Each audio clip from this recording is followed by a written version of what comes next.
بسم الله الرحمن الرحيم. بالله من الشيطان اللعين الرجيم. بسم الله الرحمن الرحيم. ويسألونك عن المحيض قل هو أذى فاعتزلوا النساء في المحيض ولا تقربوهن حتى يطهرن فإذا تطهرن فأتوهن من حيث أمركم الله إن الله يحب التوابين ويحب المتطهرين. نساؤكم حرث لكم فأتوا حرثكم أنى شئتم وقدموا لأنفسكم واتقوا الله واعلموا أنكم ملاقوه وبشر المؤمنين. ولا تجعلوا الله عرضة لإيمانكم أن تبروا وتتقوا وتصلحوا بين الناس والله سميع عليم. لا يؤاخذكم الله باللغو في أيمانكم ولكن يؤاخذكم بما كسبت قلوبكم والله غفور حليم. صدق الله العلي العظيم. صلوات السلام علیکم ورحمۃ اللہ وبرکاتہ. سورہ بقرہ کے شرح اور تفسیر کے سلسلے میں ہماری گفتگو چل رہی تھی اور آیت نمبر 221 تک ہم نے اپنا جو درس کا سلسلہ ہے پہنچایا تھا. اور ہم نے آپ کے سامنے پہلے بھی بیان کیا تھا کہ سورہ بقرہ ایک طرح سے قرآن مجید کے اندر آنے والے مطالب کا ایک خلاصہ اس کے اندر بیان کیا گیا ہے. سورہ بقرہ وہ پہلی سورہ ہے کہ جس میں شریعت کا بیان شروع ہوا ہے. اس سے پہلے جو نکات بیان کیے جا رہے تھے قرآن مجید میں اللہ تعالیٰ کی طرف سے تقریباً 13 سال مکے کے، اور اس کے بعد تقریباً 15 یا 16 سال کے بعد سورہ بقرہ کا نزول شروع ہوا ہے. اور اس سے پہلے اللہ تعالیٰ نے پہلے بنیادوں کو پکا کیا ہے، بنیادوں کو، عقائد کو، ربوبیت کی بحث، نبوت کی بحث، قیامت کی بحث، ان کے بارے میں گفتگو کی ہے. اور اس کے بعد شریعت کے بیان کے لیے جو پہلی سورہ نازل ہونی شروع ہوئی وہ سورہ بقرہ کی سورہ تھی، کیونکہ اس کے اندر اللہ تعالیٰ نے احکامات کا ایک جسے کہتے ہیں اسٹرکچر یا ایک فہرست، کہیں مختصر، کہیں تفصیل سے، کہیں کسی حکم کو پورا کا پورا اور کہیں کسی حکم کا ایک اشارہ کیا ہے. بعد میں سورہ مائدہ میں، سورہ نساء کے اندر یا سورہ نور کے اندر اور مختلف سوروں میں ان کی تفصیلی احکامات آئے ہیں. کہیں وصیت کیا ہیں، کہیں خواتین کیا ہیں، کہیں پہ جو ہے وہ میراث کیا ہیں. تو اس طرح اللہ تعالیٰ نے سورہ بقرہ کے اندر ایک انٹروڈکشن تمام جسے کہتے ہیں شرعی احکامات کا کوشش کی ہے کہ لوگوں کو اس سے انٹروڈیوس کرا دیا جائے. پہلی وجہ جو یہاں پر سوالوں کی شروع ہوئی، میں نے جیسا کہ آپ کو بتایا تھا کہ اللہ تعالیٰ نے کہا کہ ان سے بولو کہ میں ان کے قریب ہوں، مجھ سے سوال کریں. اذا سألک عبادی انی قریب، کہ اگر میرا بندہ مجھ سے سوال کرتا ہے تو میں اس کے قریب ہوں. تو اس کے بعد سے سوالوں کا ایک سلسلہ شروع ہوا. یہ سوالوں کا سلسلہ کیوں شروع ہوا؟ لوگوں کے درمیان تمام کے تمام حالات، تمام کے تمام واقعات اور وہ جو کام کر رہے تھے وہ ان کے یہاں چلے آ رہے تھے. مختلف جو رسومات ان کے یہاں مکے کے اندر یا مدینے کے اندر تھیں، اس حساب سے وہ اپنے کام انجام دے رہے تھے. وہ سارے کے سارے جسے کہتے ہیں کہ ایک روال میں کام چل رہا تھا. لیکن جب بنیادیں پکی ہو گئیں اور دین کی بنیاد ان کے درمیان جسے کہتے ہیں دین قائم ہو گیا اور دین کے ستون ان کے درمیان کھڑے ہو گئے، تو اب ان کو اپنی زندگی کے اندر مختلف جگہوں پہ مختلف سوال ابھرے. پہلے تو ایک روال میں چلے جا رہے تھے، کسی کو کوئی سوال نہیں تھا، کسی کو کوئی فکر نہیں تھی کہ اس کا کوئی جواب دینا ہے. لیکن جب اللہ تعالیٰ کا جسے کہتے ہیں انٹروڈکشن ہو گیا، جب قیامت کا انٹروڈکشن ہو گیا اور جب یہ پتہ چلا کہ اللہ کے رسول کے سامنے جو ہے نبوت کا جسے کہتے ہیں کہ اس کی شہادت دینی ہے، ان کی اتباع کرنی ہے، اس کے بعد ہمیں جواب دہ ہونا ہے خدا کے سامنے، تو اب ان کے درمیان کچھ جسے کہتے ہیں کہ فطری تقاضوں کے تحت جو سوالات تھے وہ پیدا ہونے شروع ہوئے. کچھ فطری تقاضوں کے تحت پیدا ہوئے، کچھ سوالات جو پیدا ہوئے وہ اطراف میں جو قومیں رہتی تھیں، جیسے کفار، جیسے یہودی، جیسے عیسائی، یہ مختلف لوگ جو رہا کرتے تھے. تو ان لوگوں کے اندر کچھ چیزیں رائج تھیں اور ان رائج چیزوں کو انہوں نے اپنے دل میں خلش کے طور پہ محسوس کیا کہ کہیں ہمیں اس میں کہیں غلطی نہ ہو رہی ہو، کہیں ہم سے کوئی غلطی اس کے اندر سرزد نہ ہو رہی ہو.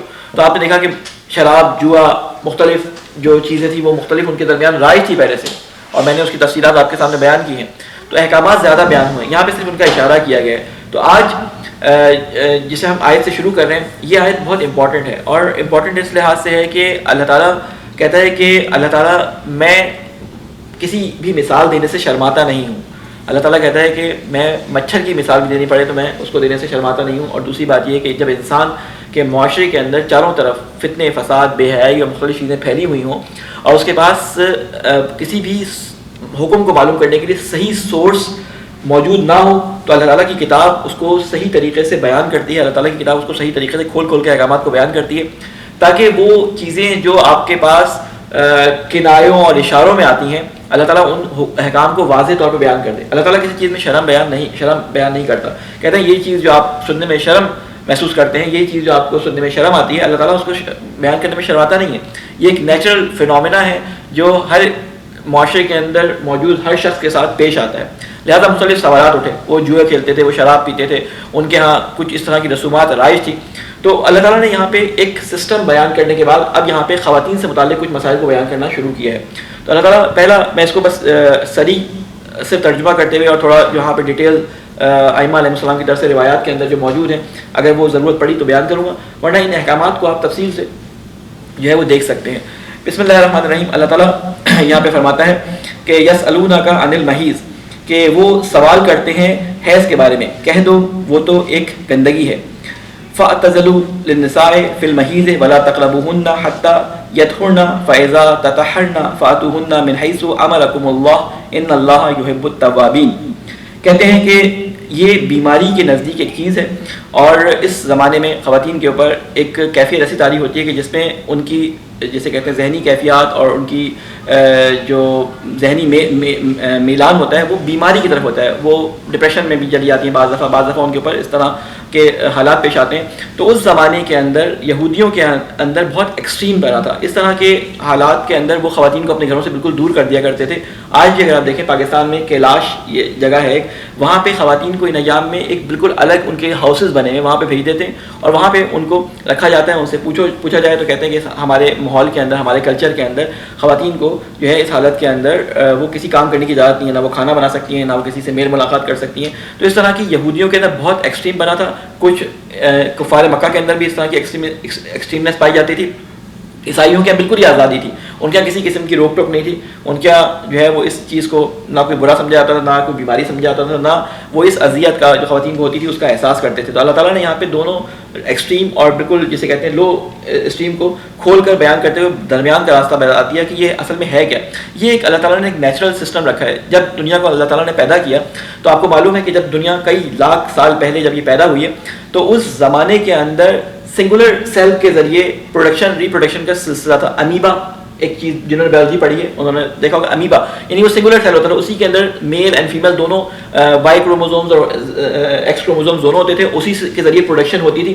بعد میں وہ بڑھتے چلے جاتے تھے. بعد میں اللہ تعالیٰ نے کہا کہ ہم نے ہر چیز کو جوڑے کی صورت میں بیان کر دیا اور اس کو جو ہے مختلف جوڑے بنائے اور مختلف جوڑے بنانے کے بعد ہم نے پھر جو طریقہ رکھا کہ ہر چیز کا ہم نے جوڑا بنایا.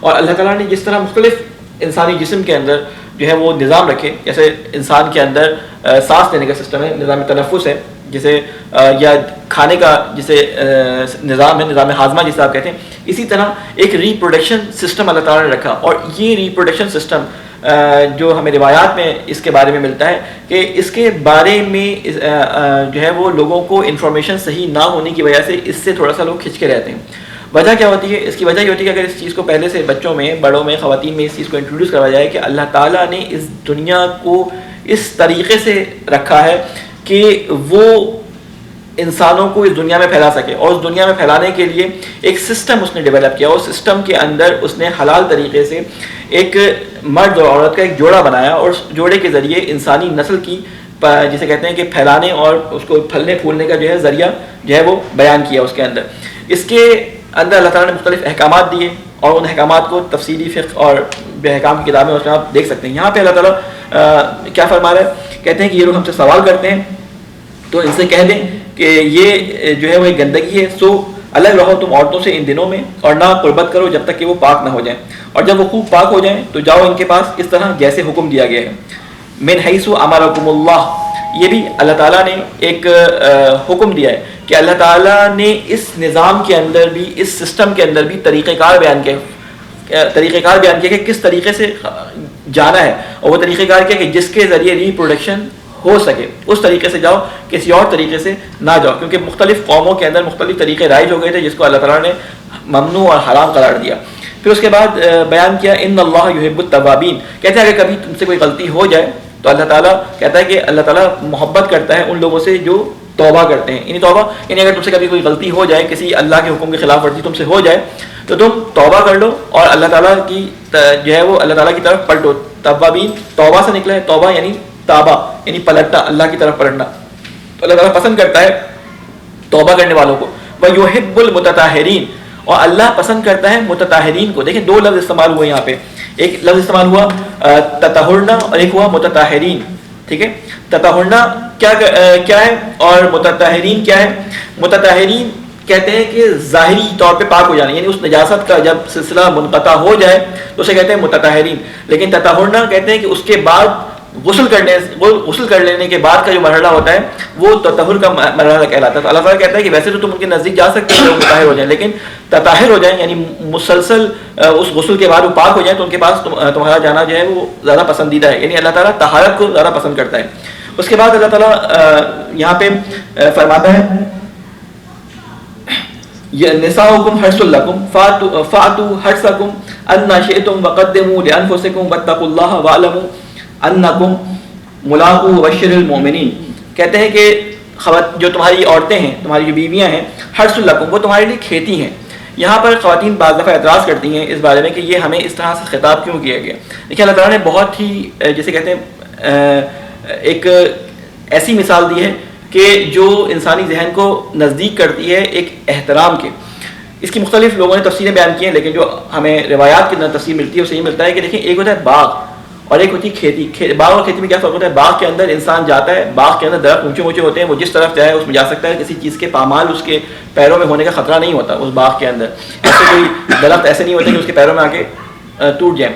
اور باغ کے اندر جانے کے لیے ایسا کوئی پروٹوکول بھی نہیں ہے. باغ جب لگایا جاتا ہے تو باغ کے اندر مہینوں جو ہے وہ یا سالوں ایک درخت جو ہے وہ موجود رہتا ہے. لیکن کھیتی جو ہوتی ہے وہ مختصر مدت کے لیے ہوتی ہے. جو کسان ہوتا ہے اس کو معلوم ہوتا ہے کہ کس وقت بیج بونا ہے، کس وقت پہ بیج بونے کا وقت صحیح ہے اور کس وقت پہ جو ہے اس کے ساتھ کیا کرنا ہے. احتیاط ہے، یعنی کوئی ایسی زمین نہیں ہے کہ جس کے اوپر تم ہر وقت جو ہے وہ داخل ہو سکو. اس کا ایک خاص وقت ہے، ایک خاص اس کا طریقہ کار ہے، اس لیے احتیاط کے ساتھ اس کے اندر جاؤ. یعنی ایک طرح سے یہ کہہ کر کہ وہ کھیتی ہے تو آزادی کو بیان کر دیا، اور ایک طرح سے کہا ما امرکم جو تمہیں امر کیا گیا، ایک طرح سے قید بھی کر دیا. یعنی انسان کے لیے دو چیزیں جس کی وجہ سے انسانی نسل آگے چلتی ہے وہ بہت ضروری ہیں. ایک اس کی اٹریکشن ہے اور ایک ہے نسل کی پرورش.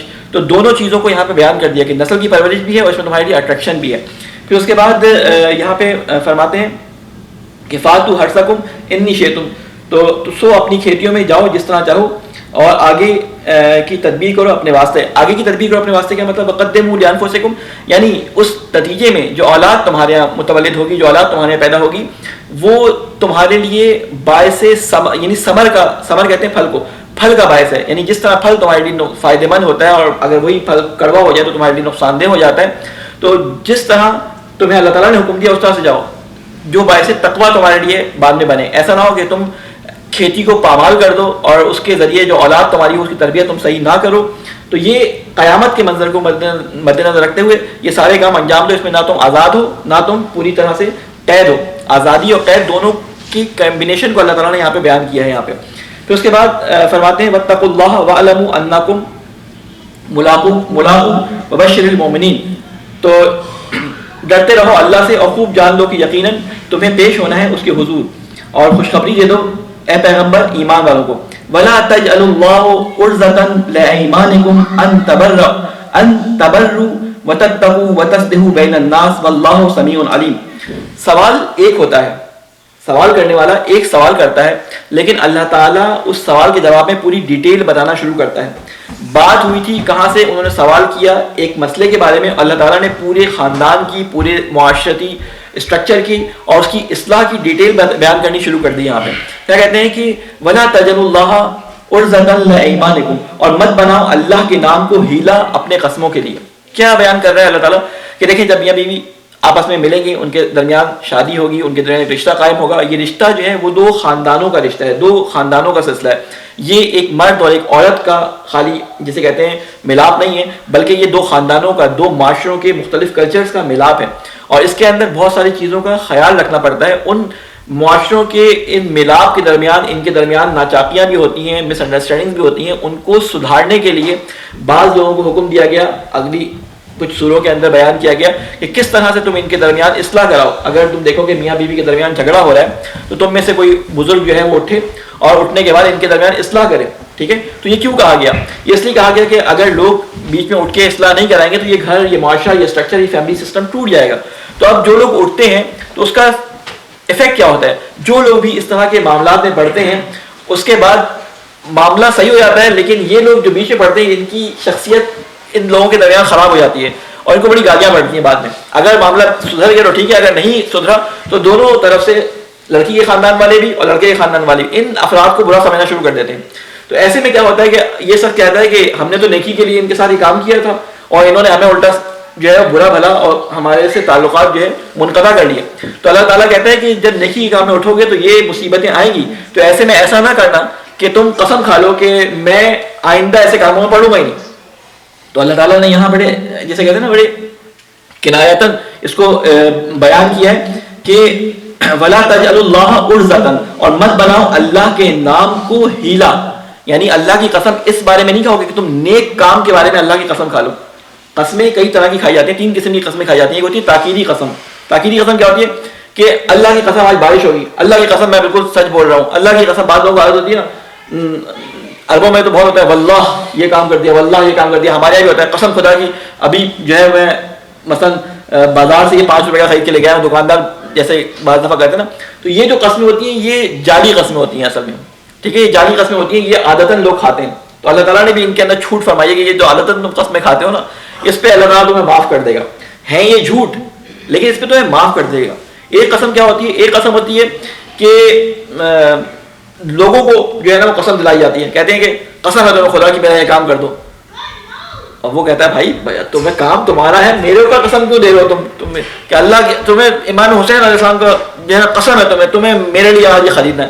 بھائی جیب تمہاری ہونی چاہیے، میری جیب سے تمہیں حسین کے نام پہ خرچ کروا رہا ہوں. تو یہ کچھ قسمیں اس طرح کی ہوتی ہیں. ایک قسم ہوتی ہے اصلی قسم جس کا بعد میں کفارہ بھی دینا پڑتا ہے. وہ قسم کیا ہوتی ہے؟ اسے قسم الزامی کہتے ہیں. یہ اللہ کی قسم ہوتی ہے. اور وہ کیا قسم ہوتی ہے؟ اس میں وہ کہتا ہے کہ خدا کی قسم اگر میرا یہ کام ہو گیا میں فلاں کام کو انجام دوں گا. یعنی ایک انسان بہت محنت کرنے کے بعد ایک کام کرتا ہے اور اس کام کرنے کے بعد جو ہے وہ ایک کوتاہی کر دیتا ہے. تو اس کوتاہی کے نتیجے میں وہ قسم اللہ کی کھاتا ہے کہ میں اللہ کی قسم کھاتا ہوں یا منت مانتا ہوں اس بات کی کہ میں اس ناکامی کی صورت میں یا اس کامیابی کی صورت میں فلاں کام انجام دوں گا یا فلاں کام سے پرہیز کروں گا. ٹھیک ہے، تو یہ ہوتی ہے اللہ کی قسم کہ جس کے اوپر عمل کرنا ضروری ہوتا ہے. اگر عمل نہ کیا جائے تو اس پہ بھی اللہ تعالیٰ نے چھوٹ دی ہے کہ اس کا کفارہ دے کر، اس کے کفارے کے ذکر دیا گیا، کفارہ دے کر اس سے جو ہے وہ توبہ کر لی جائے. تو اب کیا ہوا کہ کہتے ہیں کہ بعض لوگ قسم ایسے کاموں میں کھا لیتے ہیں، تو اللہ تعالیٰ نے منع فرمایا کہ اللہ کا نام لے کر ہیلے کے طور پہ نیک کاموں سے قسم نہ کھاؤ. اگر تم کوئی نیک کام کر رہے ہو اس کے سلسلے میں تمہیں کچھ سننا پڑ رہا ہے، کچھ ملامت تمہاری ہو رہی ہے، معاشرے میں تمہاری بدنامی ہو رہی ہے، لیکن تمہیں پتہ ہے کہ تمہیں یہ کام نیک ہے اور اللہ کی خاطر ہے، تو اس تہمت کو برداشت کر لو اور کبھی یہ نہ کہو کہ میں آئندہ کبھی ایسا کام انجام نہیں دوں گا. یعنی ایک تہمت کی وجہ سے، ایک کسی شخص کے برا کہنے کی وجہ سے تم نیک کاموں سے اللہ کی قسم کھا کے توبہ جو ہے وہ اپنے آپ کو دور نہ کرو. پھر اس کے بعد فرماتا ہے وَتَتَّقُوا وَتُصْلِحُوا بَيْنَ النَّاسِ وَاللَّهُ سَمِيعٌ عَلِيمٌ. پہلے کیا فرمایا تھا جب وہاں پہ بات ہوئی تھی کہ پچھلی بحث میں، کہ بلکہ آگے آئے گی وہ، یہاں پہ دیکھیں صفات اللہ تعالیٰ جو بیان کرتے ہیں نا، سمیع علیم، غفور الرحیم، یہ صفات کا جو کمبینیشن ہوتا ہے یہ بڑا امپورٹنٹ ہوتا ہے. اور یہ کمبینیشن اللہ تعالیٰ اس بات کے کانٹیکسٹ میں بیان کرتا ہے جو پہلے حکم بیان کیا ہوتا ہے. یہاں پر جو بات کی ہے واللہ سمیع علیم، کہتے ہیں وَتَتَّقُوا وَتَصْلِحُوا بَيْنَ النَّاسِ، اور پرہیزگاری کے کام کرنے اور صلح نہ کرانے کی لوگوں کے درمیان، اور اللہ ہر بات کو سننے والا اور سب کچھ جاننے والا ہے.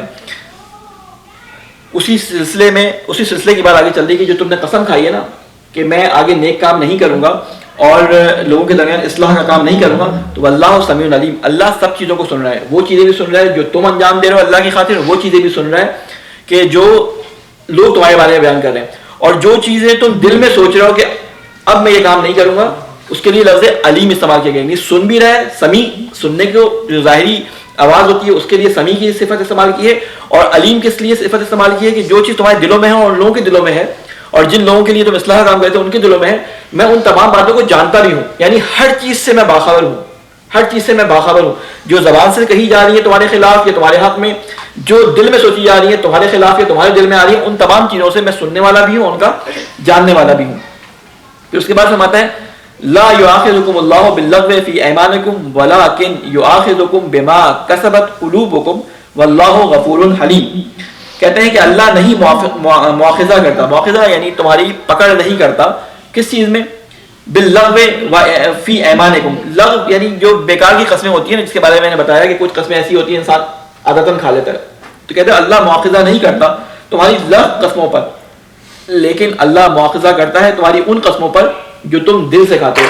انسان کو پتہ ہوتا ہے کہ وہ دل سے قسم کھا رہا ہے یا وہ زبانی قسم کھا رہا ہے۔ اگر وہ زبانی قسم کھا رہا ہے تو وہ جھوٹ بول رہا ہے، اس کا گناہ ہے، گناہ کبیرہ ہے، لیکن کفارہ نہیں ہے۔ لیکن اگر وہ دل سے قسم کھا رہا ہے تو گناہ تو ہے ہی ہے، کفارہ بھی ساتھ ساتھ ہے۔ تو ان چیزوں کو اللہ تعالیٰ نے یہاں بیان کر دیا کہ اللہ تعالیٰ جو ہے وہ معاف کرنے والا ہے، تمہیں تمہاری جھوٹی قسموں کا تمہارا مواخذہ نہیں کرے گا۔ ایک صلوات بھیجیں محمد والے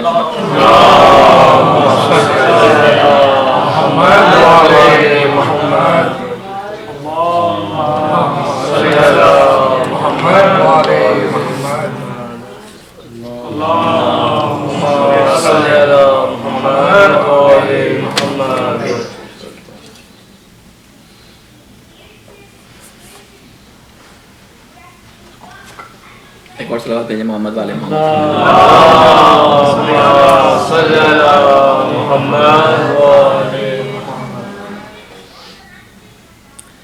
ایک اور صلوات بھیجیں محمد والے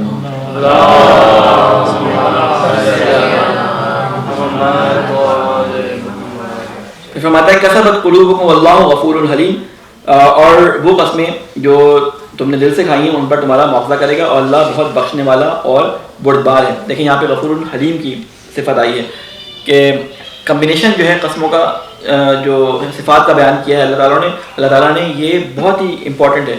آپ مختلف جگہوں پہ اللہ تعالیٰ کی مختلف صفات سنتے ہیں تو آپ کے ذہن میں آتا ہوگا کہ یہ مختلف صفات اللہ تعالیٰ کس مناسبت سے استعمال کرتا ہے، تو یہ مناسبت ہوتی ہے۔ بہرحال اس کی تفصیل کا بھی وقت نہیں ہے، انشاءاللہ آگے کبھی اس کا موقع ملا کہ اس صفات کا جو کمبینیشن ہے وہ کس طرح سے ہے تو اس کے بارے میں کبھی گفتگو انشاءاللہ کریں گے۔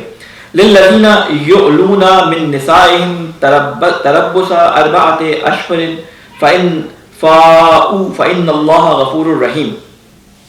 کہتے ہیں ان لوگوں کے لیے جو قسم کھا لیتے ہیں اپنی عورتوں کے پاس نہ جانے کی، مہلت ہے 4 مہینے کی، پھر اگر رجوع کر لے تو بے شک اللہ بہت بخشنے والا اور رحم کرنے والا ہے۔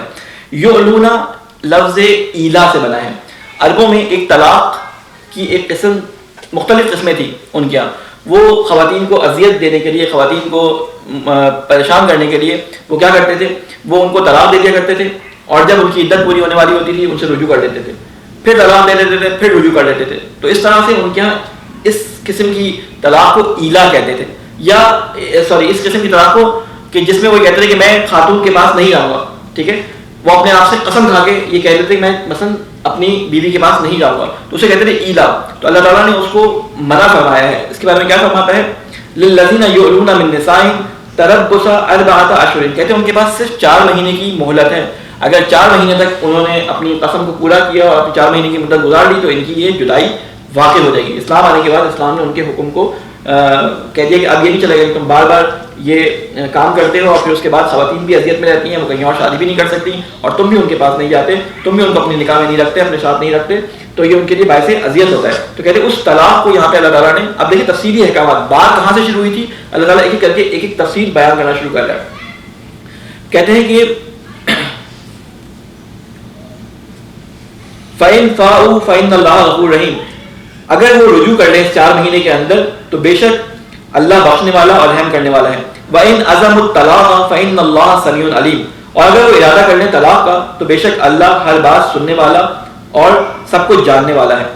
پھر وہی بات آ گئی کہ جب وہ پلٹنے کی بات ہو رہی تھی، رجوع کرنے کی بات ہو رہی تھی، تو صفات کیا استعمال کی گئی؟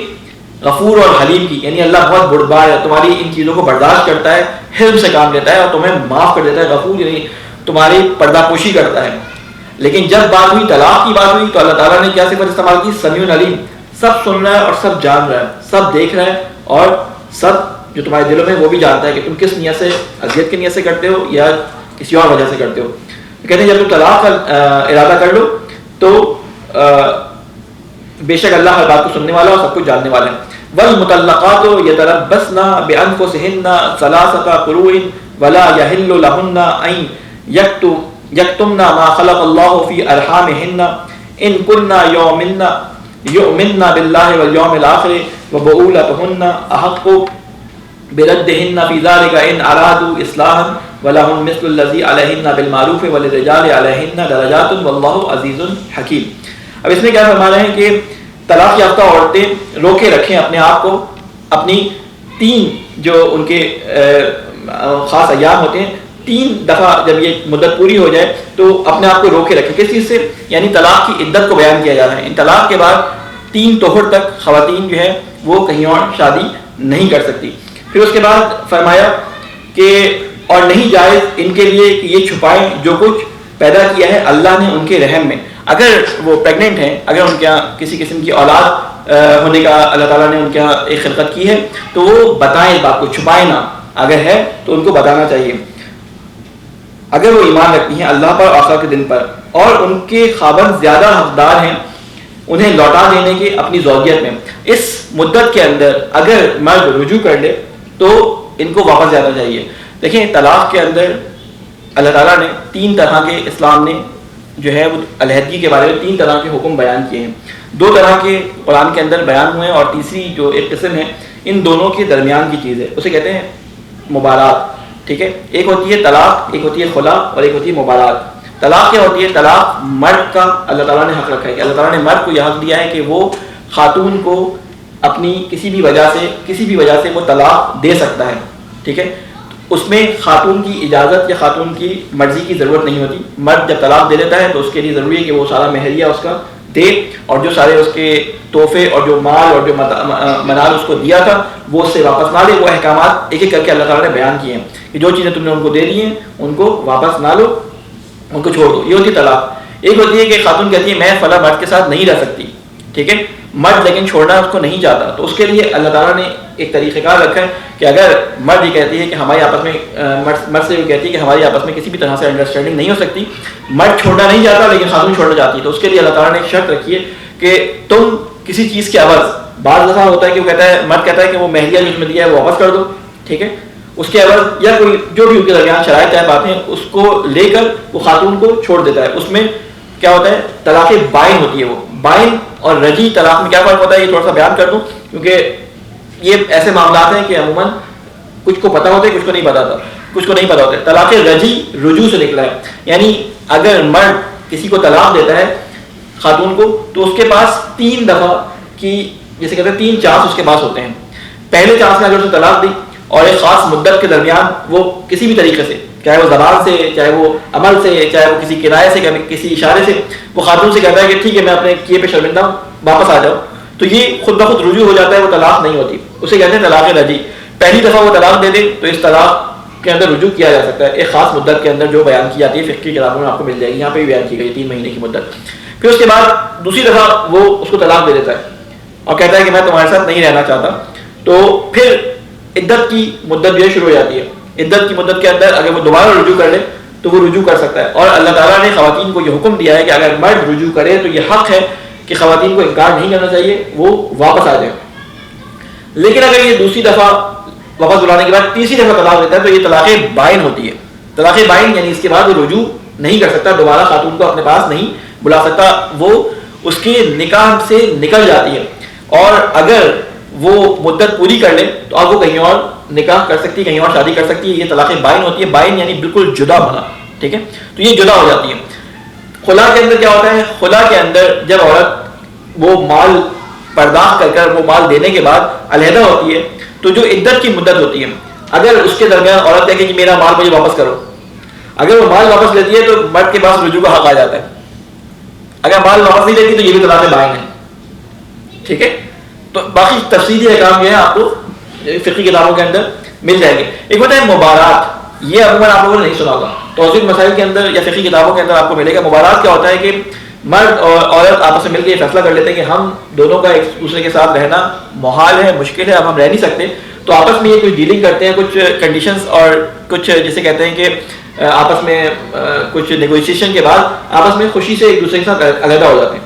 ٹھیک ہے, تو اس کے اندر بھی اس کے پھر احکامات طویل ہیں, لیکن یہ بھی ایک طریقہ ہے طلاق کا جس میں طلاق ہو جاتی ہے. اس کے بعد اللہ تعالیٰ اس کے اندر کیا فرما رہا ہے, اس طرح بات محمد والے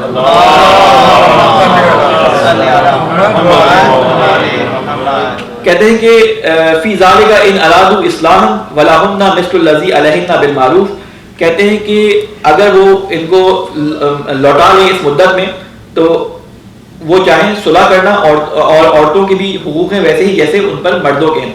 کہتے ہیں کہ جس طرح مردوں کے حقوق عورتوں پہ ہیں اسی طرح عورتوں کے حقوق بھی مردوں پہ ہیں. ایسا نہیں کہ حقوق مردوں کے زیادہ ہوں عورتوں کے کم ہوں.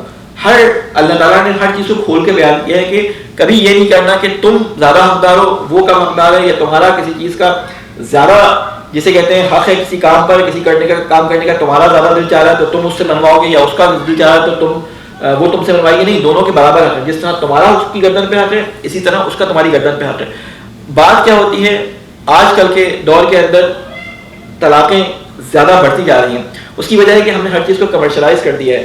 یہاں سے جب لڑکی شادی کرتی ہے تو اس کے دماغ میں یہ چیز بھر دی جاتی ہے کہ تم ایک جسے کہتے ہیں نا کہ تم ایک بادشاہ کی اولاد ہو اور تم جہاں جا رہی ہو تمہاری رعایا ہے اور تم نے اس کو بس نوچنا کھسوٹنا ہے. ایک غلط تربیت کے ساتھ جب لڑکی جاتی ہے تو جانے کے بعد کیا ہوتا ہے کہ وہ وہاں پہ جا کے اپنی جسے کہتے ہیں آرزویں پورا کرنا چاہتی ہے. یہ کام بھی میرا ہو جائے, یہ کام بھی ہو جائے, یہ کام بھی ہو جائے. تو اس سے ہوتا کیا ہے کہ اس سے ہوتا یہ ہے کہ سامنے والا کچھ عرصے تو برداشت کرتا ہے, تھوڑے دن بعد اس میں ناجائزیاں پیدا ہوتی ہیں.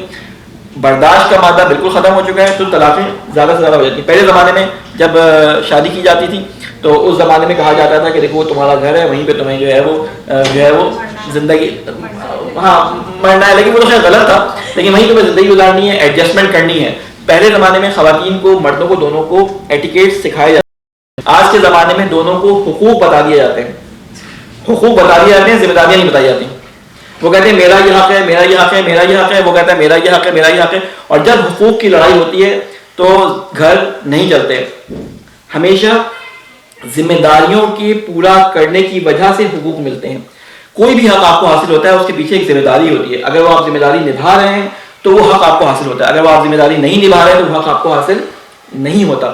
تو یہ ایک جسے کہتے ہیں نا کہ گیو اینڈ ٹیک والا معاملہ ہوتا ہے اس کے اندر, اور اس کے اندر بہت ساری قربانیاں مرد کو بھی دینی پڑتی ہیں, اس میں بہت ساری قربانیاں عورت کو بھی دینی پڑتی ہیں. دونوں طرف سے جب معاملہ بٹتا ہے, ملتا ہے, آپس میں ایک دوسرے سے ایڈجسٹمنٹ ہوتی ہے تو جا کر گھر چلتے ہیں. کیونکہ 20 سال یا 25 سال میں ایک لڑکی کی یا لڑکی کی شادی ہوتی ہے تو آپ یہ سوچیں کہ ایک 20 سالہ کلچر اور ایک 25 سالہ کلچر, دو مختلف کلچر جو مختلف ماحول میں پلنے والے دو اشخاص ہوتے ہیں, آپس میں مل رہے ہوتے ہیں. تو ان کو پہلے دیکھنا ہوتا ہے کہ کس طرح سے یہ آپس میں ایک ساتھ چل سکتے ہیں. شروع کے 5 مہینے 6 مہینے آپ کو ایک دوسرے کی عادات اور آپ کو ایک دوسرے کی صفات سمجھنے میں لگانا چاہیے. کس کو کیا پسند ہے, مجھے اپنے آپ کو اس طرح سے ڈھالنا ہے, کس کو کیا ناپسند ہے, مجھے اس چیز سے پرہیز کرنا ہے. دونوں کو یہ چیز دیکھنا پڑتی ہے. اگر یہ چیز نہ ہو اور آپ کی امیدیں ہوں بہت زیادہ اور ان امیدوں کے اوپر پانی پھر جائے کہ یہ تو ہو ہی نہیں رہا, میں تو اپنے خیالوں کا شہزادہ یا شہزادی سمجھ کے اس کو لے کے آئی تھی, یہ تو سب سے بڑی جسے کہتے ہیں ولن نکلی یا یہ سب سے بڑا ولن نکلا, تو کیا گھر ٹوٹنا شروع ہو جاتے ہیں. پھر دوسرے کے ساتھ میں کہنے والے بھی جو ہوتے ہیں خاندان کے یا اطراف کے لوگ کہنے والے یہ کہنا شروع کر دیتے ہیں یہ نہیں کیا تمہارے ساتھ. پھر آج کل سوشل میڈیا نے آ کے تو اور دماغ خراب کر دیا. وہ دیکھتی کہ میری فلاں دوست تو فلاں جگہ ہنی مون پہ گئی تھی, میرا شوہر تو بیچارہ وہ گھر میں بیٹھا ہے, چھٹی نہیں مل رہی اس کو آفس سے, اس کو پتہ نہیں تھا شادی ہو رہی ہے, مجھے اس کو سنگاپور لے کے جانا ہے. تو پھر کیا ہوتا ہے وہ سارا وقت جو ہے وہ انہی آرزوؤں میں رہ جاتی ہے کہ میرے ساتھ یہ نہیں ہوا, میری دوست کے ساتھ یہ ہو گیا. تو اپنی آرزوؤں کو نیچے لا کر, اسی طرح مرد کو بھی کہ وہ گھر میں نوکرانی لے کے نہیں آتا, وہ گھر کے اندر ایک شہزادی لے کے آتا ہے. ہمارے ایک استاد تھے, وہ کہا کرتے تھے کہ اپنی بیوی کو ملکہ بناؤ تو وہ تمہیں بادشاہ بنا کے رکھے گی, اگر بیوی کو نوکرانی بناؤ گے تو تمہیں بھی نوکر ہی بنائے گی وہ.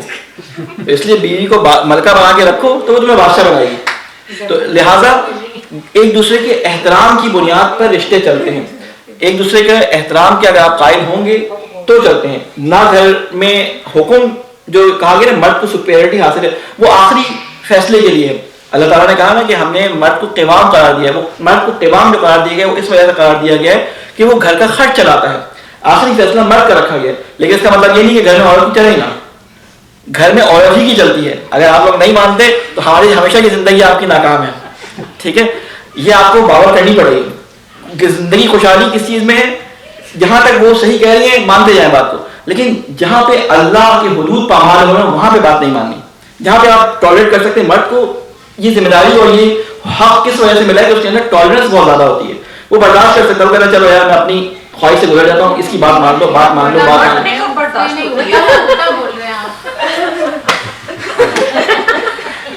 ٹاپک آج اچھا نہیں ہے.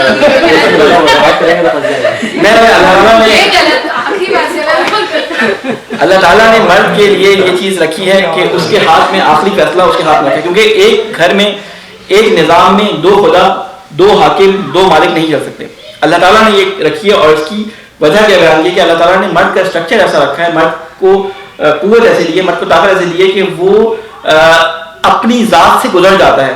اپنی ذات سے گزرنے کا مقصد کیا ہوتا ہے؟ دیکھیں, جو وہ کما رہا ہوتا ہے وہ اپنی محنت سے, اپنے خون پسینے سے کما رہا ہوتا ہے, لیکن وہ خرچ کر رہا ہوتا ہے اپنی بیوی پہ, بچوں پر. کیوں؟ اپنی محبت میں. وہ اپنی ذات سے گزر رہا ہوتا ہے. اسی بنیاد پہ اللہ تعالیٰ نے اس کو قوام رکھا ہے گھر کے اندر, آخری فیصلہ اس کے ہاتھ میں رکھا ہے. اللہ تعالیٰ نے کس لیے کہا؟ کیونکہ وہ تم پہ خرچ کرتا ہے, اس لیے جو ہے وہ تمہارا قوام ہے. لیکن اس کا مطلب یہ بھی نہیں کہ مرد سمجھے کہ میں اس کا مالک ہوں. دوسری طرف بھی جو ہے نا وہ گھر میں ہیلپ کروانا, گھر میں مدد کرنا, گھر کے اندر جسے کہتے ہیں کہ عورت کا ہاتھ بٹانا, وہ بھی کوئی گھر سے کسی جگہ سے نوکرانی لے کے نہیں آتے, کسی جگہ سے کوئی خرید کے لے کے آتے. ایک صاحب نے کہا کہ 3 سینیریو انہوں نے رکھے صاحب, ان میں سے ایک سینیریو یہ تھا کہ ایک خاتون, ایک پردے والی آپس میں ٹاک چل رہی تھی. وہ ایک خاتون بیٹھی ہوئی تھی پردے والی ایک نئے جدید ماحول کی, اور ایک جدید ماحول کا ایک لڑکا بیٹھا تھا, لڑکی اور لڑکا بیٹھے تھے. تو انہوں نے کہا کہ آپ جو ہے نا وہ شادی کے لیے شرط نہ رکھیے گا. کس چیز کی؟ اس چیز کی کہ میں آپ کے گھر میں آ کے کوئی کام نہیں کروں گی, میں آپ کے گھر میں آ کے نہ آپ کے لیے کھانا بناؤں گی, نہ آپ کے لیے کچھ کام کروں گی, نہ کچھ کروں گی. اس کے لیے آپ کو میرے لیے فرسٹ میری شرط ہے کہ میرے لیے ایک میڈ رکھیے گا. کہ میڈ کیا کرے گی؟ کہ میڈ آپ کے لیے کھانا بنائے گی, آپ کے لیے کپڑے استری کرے گی, اور پھر آپ کے لیے تمام آپ کے کام انجام دے گی, اور میں بس تیار ہو کے بیٹھی رہوں گی اور آپ مجھے دیکھ دیکھ کے خوش ہوتے رہیے گا. تو وہ کہتا ہے ٹھیک ہے, پھر میڈ لے آتا ہوں, پھر اسے شادی کر لوں گا. تو مختلف جو ہے وہ لوگوں کی خواہشیں ہوتی ہیں. کچھ چیزیں ہوتی ہیں اخلاقیات, کچھ چیزیں ہوتی ہیں قوانین. ہمیشہ اخلاقیات قانون کے اوپر ہوتے ہیں. کچھ چیزیں ہوتی ہیں ہڈن کانٹریکٹس ہوتے ہیں. اگر کسی سے شادی سے پہلے یہ کہہ دیا جائے کہ میں تمہارے گھر آنے کے بعد کچھ بھی نہیں کروں گی, کچھ بھی نہیں کروں گی, صرف تمہارا کریڈٹ کارڈ چلانا ہے مجھے اور کھانا ہے, کھانا بھی نہیں بناؤں گی, کھانا بھی تمہیں انتظام کرنا ہے, تو وہ شادیاں ہوتی نہیں ہیں. وہ شادیاں ہوتی ہی نہیں ہیں. یہ ہڈن کانٹریکٹ ہوتا ہے کہ جب مرد باہر سے کما کر اس کے لے کے آتا ہے, اس کی ذمہ داری نہیں ہے, اس کی ذمہ داری نہیں ہے, لیکن اخلاقی ذمہ داری ہے. کچھ چیزیں اخلاقیات کی حکم سے زیادہ اہمیت رکھتی ہیں. حکم کیا ہے؟ میں آپ کو تھوڑی سی اس کی مثال, تھوڑی سخت مثال ہے اور تھوڑی تند اور چپتی ہوئی مثال ہے, لیکن اس سے آپ کے باتوں میں بات ذہن میں آ جائے گی کہ اخلاقیات حکم سے زیادہ اوپر ہوتی ہے. اس لیے پہلے اللہ تعالیٰ نے اخلاقیات سکھائیں, پھر اس کے بعد شریعت کا بیان شروع کیا ہے. ٹھیک ہے, مثال دوں کہ ایک خاتون کے لیے حجاب جو ہے وہ کتنا ہے, وہ ایک اپنے محرم کے سامنے کتنا ہے اور ایک نامحرم کے سامنے کتنا ہے. تو حجاب کی اللہ تعالیٰ نے حدود بیان کر دی ہیں. لیکن کیا جس طرح سے ایک شوہر اس کا محرم ہے, کیا اس کا بھائی بھی اس کا محرم ہے؟ نہیں. ایک احترام ہوتا ہے کہ جس کی وجہ سے اپنے باپ اپنے بھائی کے سامنے وہ ایک خاص انداز میں آتی ہے, ایک خاص حجاب میں آتی ہے. لیکن اللہ تعالیٰ نے تو اجازت دی ہوئی ہے. اخلاقیات معاشرہ اس چیز کی اجازت نہیں دیتا, تو اخلاقیات بعض دفعہ احکامات کے اوپر آ جاتے ہیں, اور یہ بعض دفعہ نہیں, ہمیشہ اخلاقیات احکامات کے اوپر ہوتے ہیں. قانون آپ کو کرنا اور نہ کرنا بتاتا ہے. قانون کہتے ہیں قانون اندھا ہوتا ہے, قانون سے آپ کو روکھا, قانون بہت روکھا ہوتا ہے. اخلاقیات اس کے اندر پھول پودے گل بوٹے لگاتی ہے تو زندگی چلتی ہے. قانون پہ زندگی نہیں گزرتی. کہ دیکھیں آپ کو نہیں معلوم, اللہ تعالیٰ نے یہ حق رکھا ہے کہ آپ کو میرا کھانا پینا پورا کرنا ہے. اللہ تعالیٰ نے مجھے کوئی ذمہ داری نہیں دی کہ میں آپ کے ماں باپ کی خدمت کروں, یا میں آپ کو جو ہے وہ فلاں مہمانوں کو دعوت کر کے گھر پہ کسی کو بلاؤں. ٹھیک ہے, اللہ تعالیٰ نے تمہیں ذمہ داری نہیں رکھی, لیکن تمہاری کچھ اخلاقی ذمہ داریاں بھی بنتی ہیں کہ ایک شخص جو تمہارے لیے کام کر رہا ہے, یا مرد کی کچھ اخلاقی ذمہ داریاں بنتی ہیں کہ وہ جو خاتون سارا دن تمہارے پیچھے تمہارے لیے گھر کی صفائی, گھر بچوں کی تربیت, سارا دن بچوں کی جسے کہتے ہیں چوں چوں ٹو ٹو برداشت کرتی رہتی ہے, اور پھر تم آنے کے بعد اپنا سڑا سا منہ بنا کے لے آتے ہو, باہر جا کے جو ہے وہ تم بڑے اچھے اخلاق سے بات کرتے ہو, گھر آتے ہو تم فرعون بن جاتے ہو. تو یہ مرد کے لیے برا ہے, اور ادھر سے خاتون کے لیے برا ہے کہ ادھر سے مرد تھکا ہوا ہے, ادھر سے خاتون پورے دن کی جو ٹینشن کی ساری مرد کو اتارنا شروع کر, آپ تو چلے جاتے ہیں چھوڑ کے مجھے, گھر میں بچوں نے مجھے مار دیا, ان کے لیے کھانے بناؤ, گھر کی صفائی نہ کرو, یہ کرو. تو دونوں طرف دونوں چیزوں کا خیال رکھنا ضروری ہوتا ہے. نہ خاتون کو آتے شروع ہو جانا چاہیے اور نہ مرد کو منہ چڑھا کے اندر آنا چاہیے. دونوں کو بیلنس کرنا چاہیے کہ جب ذرا مرد کا موڈ اچھا ہو جائے تو بیان کرے کہ آج منا جو تھا نا وہ بہت رو رہا تھا, مثال کے طور پہ مثال دے رہا ہوں میں, آپ لوگ زیادہ اس سے بہتر جانتے ہیں. تو اب اللہ تعالیٰ نے ایک ایک کر کے حقوق اور ذمہ داریاں دونوں بتانے جو ہیں وہ شروع کیے ہیں یہاں پہ. تو آپ ان کو پڑھیں, بڑی انٹرسٹنگ آیات ہیں, ان کو اس نیت سے پڑھیں کہ اللہ تعالیٰ بیان کر رہا ہے. یہ کوئی کالج کا دوست یا کالج کی جو ہے فرینڈ بیان نہیں کر رہی آپ کی کہ جو آپ اس کو جو ہے وہ ٹال دیں. نہیں, اللہ تعالیٰ آپ کی زندگی کے اندر خوشحالی پیدا کرنے کی تمام احکامات اس کے اندر کھول کھول کے بیان کر رہا ہے. پھر اس کے بعد اللہ تعالیٰ فرماتا ہے, ایک صلوات بھیجیں محمد علیہ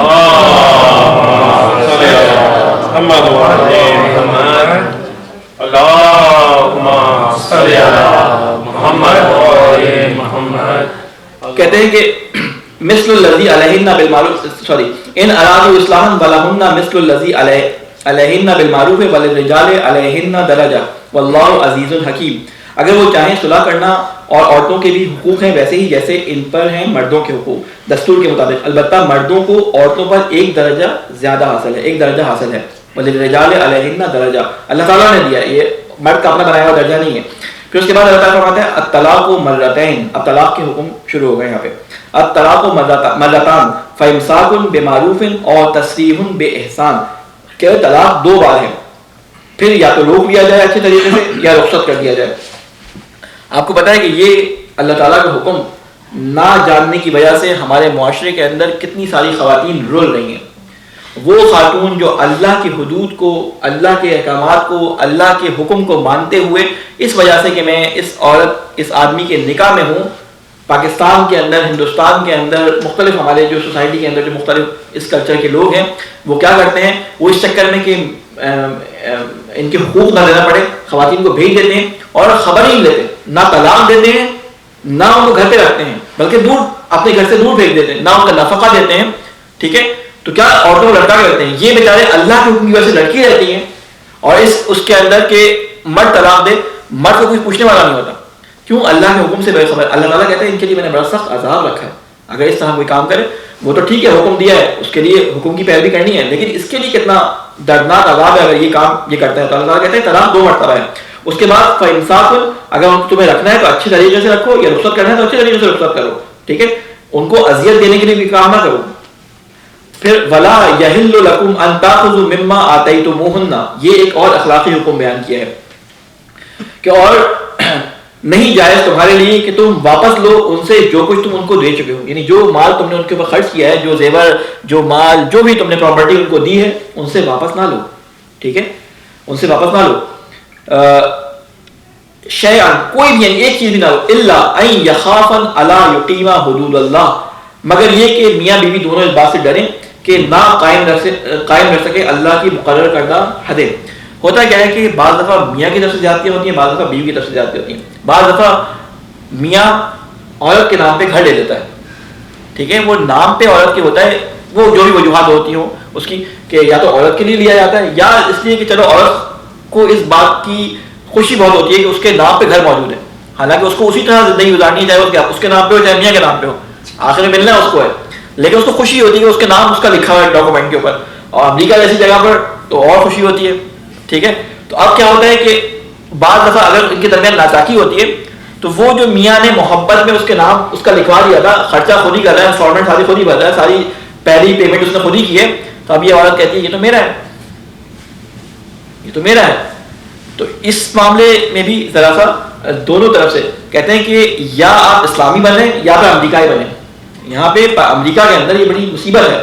کہتے ہیں جب طلاق کے مسئلے پیش آتے ہیں, اتنے کیسز ہیں, اتنے لوگوں کے فون آتے ہیں میرے پاس, اور بھی یہاں کے جو علماء ان سے میری جو بات ہوئی ہے, کہتے ہیں اتنے خطرناک کیسز ہوتے ہیں کہ خواتین جو ہے وہ آخر میں مولانا حضرات کو فون کرتی ہیں, کہتے ہیں میرے میاں نے اتنا ظلم کر دیا, اور ایسی دردناک کہانی سناتی ہیں کہ کہتے ہیں کہ بہت ظلم ہو گیا. جب میاں سے ملتے ہیں, میاں کی کہانی سنتے ہیں, وہ اس سے زیادہ دردناک ہوتی ہے, کہتے ہیں وہ اس کی طرح زیادہ ظلم ہو گیا. وہ کرتی کیا ہے کہ جب سارے اپنے حقوق عدالت سے لینے کے بعد جج سے آرڈر لے لیتی ہیں تو کہتی ہیں میاں مجھے طلاق دینا, مولانا صاحب طلاق پڑھا دیں. پہلے وہ امریکائی بن جاتی ہیں اپنے حقوق لینے کے لیے. ٹھیک ہے, جب سارے اس سے عدالت سے حقوق لے لیتی ہیں تو پھر مرد کے ہاتھ میں ہوتا ہے, وہ تو کہتا ہے میں نے ابھی تک شرعی طلاق تو دی نہیں ہے, ابھی تک میری بیوی اب شادی نہیں کر سکتی, وہ مرد لٹکاتا ہے اس کو کیونکہ اس نے ادھر ظلم کیا ہوتا ہے. پھر خواتین کو مصیبت پڑتی ہے 6 مہینے بعد, سال بعد, یعنی یہ لٹرلی میرے پاس کئی فون اس طرح کے آ چکے کہ 2 سال سے میاں بیوی علیحدہ ہیں اور مرد طلاق نہیں دیتا. بعد میں پتہ کیا چلتا ہے کہ جی جب شروع میں طلاق دینا چاہتا بھی تھا تو اس نے ساری پراپرٹی پہلے عدالت سے مجھ سے لے لی, سارا مجھے کنگلا کر دیا, میرے پاس کچھ بھی نہیں بچا. تو اب یہ کہہ رہی ہے شرعی طلاق, کہتا ہے ٹھیک ہے جو اس نے عدالت سے کیا اگر اس کو ہے تو کر لے شادی, میں تو نہیں دیتا تھا. تو یا تو آپ اپنے نکاح ناموں کے اندر یہ ایڈجسٹ کر لیں گے آپ نے اسلامی طریقے سے رہنا ہے یا امریکی طریقے سے رہنا ہے, تو ایک طریقے سے چلیں, مردوں کی طرح بات کریں, مردوں سے مردانگی والی بات کریں کہ ایک طریقے سے چلیں, یا اسلامی طریقے سے یا شرعی طریقے سے. تو اس لیے یہاں کے نکاح فارم جب آپ لوگ اپنے بچوں کے اپنی بچیوں کے بھریں تو ان تمام چیزوں کو کسی ایکسپرٹ سے ڈسکس کر کے بھریں تاکہ یہ قانونی مشکلات نہ آئیں. بہرحال وہ ایک الگ بحث ہے, وہ یہاں پہ کرنے کے لیے, لیکن یہاں پہ آ گئی تھی تو بات یہاں پہ اللہ تعالیٰ یہ کہہ رہا ہے کہ جو تم نے ان کو دے دیا ان سے واپس نہ لو, اور اللہ سے ایخافا اگر ان کو ڈر ہو کہ زیادتی ہو جائے گی تو آپس میں میوچل انڈرسٹینڈنگ کے ساتھ ایک دوسرے سے لین دین کر لیں. یقیما حدود اللہ, کہ وہ قائم رکھ سکیں اللہ کی حدود کو. فَإِنْ خِفْتُمْ اللہ یقیما حدود اللہ فلا جناح علیہما, اگر تمہیں ڈر ہو کہ تم اس بات کا کہ تم نہ رکھ سکو گے اللہ کی حدود کو قائم, تو وہ دونوں تو نہیں ہے گناہ ان دونوں پر اس معاوضے پر جو بطور فدیہ دے عورت کو. کہتے ہیں مرد کو چاہیے کہ اللہ کی حدود بھی پامال نہ ہو تو وہ عورت کو یقیناً کچھ نہ کچھ کو دینا چاہیے, کیونکہ جب اس کی طلاق ہوتی ہے ہمارے ایک تو یہ بڑا غلط طریقہ کار ہے کہ جی 14 معصومین کے نام پہ 1400 روپے رکھنا ہے مہر یا $1400 رکھنا ہے, یہ کوئی مہر نہیں ہوتا. مہر ہوتا ہے شخصیت کے حساب سے, اس لیے رکھا جاتا ہے کہ اگر کل کلا کو عورت کو طلاق ہوتی ہے تو اس کے پاس اپنی زندگی کو سروائیو کرنے کے لیے کچھ عرصے کا پیسہ موجود ہو. آپ مثالیں ادھر دیتے ہیں کہ حضرت علی نے اپنی زرہ بیچ کے جو ہے وہ اپنی زرہ اور ایک تلوار زرہ بیچ کے جو ہے اپنا جو ہے مہر دیا, تو آپ کیا سمجھتے ہیں حضرت علی کی زرہ کوئی 2 کوڑی کی زرہ تھی؟ وہ آج کل کے فینٹم ٹینک زرہ مہنگی تھی, حضرت علی کی زرہ تھی. اس زمانے میں زریں کوئی عام نہیں ہوتی تھی, علی کی زرہ بھی کیسی ہوگی جس کو بیچ کے 3 دن ولیمہ کرایا گیا, شادی ہوگی, سب کچھ ہوا, سوچیں اس کا کتنا پیسہ ہوگا, اس میں سے مہر ہی بھی رکھا گیا, تو وہ کوئی عام زرہ نہیں تھی. بہرحال جو لوگ اس آرم کے اس میں ہیں, جو آرمرز کے اس میں ہیں, ان کو معلوم ہے کہ جو چیز جتنی نازک ہوتی ہے اس کی قیمت اتنی زیادہ ہوتی ہے, اس کی اہمیت بھی اتنی زیادہ ہوتی ہے. پسٹل میں ہلکی جو ہوتی ہے اس کی قیمت زیادہ ہوتی ہے. بہرحال یہ چیز غلط ایک معاشرے میں رائج ہو گئی. اگر 14 معصومین کے نام پہ رکھنا ہے تو 14 لاکھ لگ رہے, 14,000 1400 سے بیچاری بھی کرتے. وہ بیچاری 50 سال پہلے 1400 روپے اس کا مہر ہوتا ہے, آج اس کو 1400 روپے دے کے فارغ کر دیا جاتا ہے. پاکستان کے اندر 50,000 روپے مہر رکھا کسی زمانے کے اندر, آج جو 50,000 لے لو $100 بھی نہیں بن رہے, $200 بن رہے ہیں. تو یہ تو لڑکی کے ساتھ زیادتی ہے. تو اس لیے ہمیشہ مہر جب بھی رکھیں اپنی بچیوں کا, مرد بھی اور لڑکے بھی, اس بات کو کہ گولڈ میں رکھیں, مہر گولڈ میں رکھیں. جو بھی رکھنا ہے آپ نے اگر $1,000 بھی رکھا ہے تو $1,000 کا جتنا گولڈ بنتا ہے لکھوائیں گے 100 گرام یا 200 گرام گولڈ, اس کے حساب سے آپ لوگ رکھیں. ٹائم ہو گیا کیا؟